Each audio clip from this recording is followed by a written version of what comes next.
Investors Investor şirkəti sizi salamlayır. Sabah ABŞ-da başlıca prezident seçkiləri fonunda dünya valyuta birjalarında qeyri-müəyyənlik müşahidə olunur. Eyni zamanda bazar günü Amerika polisinin prezidentliyə namizəd Hillary Clinton ilə bağlı müsbət açıqlama verməsindən sonra keçən həftə ərzində ucuzlaşan dolların dünya valyuta birjalarının qiyməti bu gün Asiya sessiyasını yenidən bahalaşmağa başlayıb. Avro-dollar nisbətən məzənnəsi də keçən həftə ərzində 1 dollar 11.40 sentə kimi bahalaşdıqdan sonra bu gün Asiya sessiyasını 1 dollar 10.47 sentə kimi ucuzlaşıb.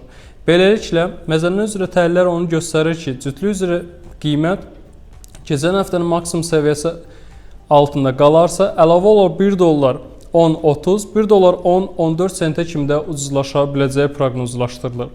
Investors Investor şirkəti sizə yatırımlarınıza uğurlar arzulayır.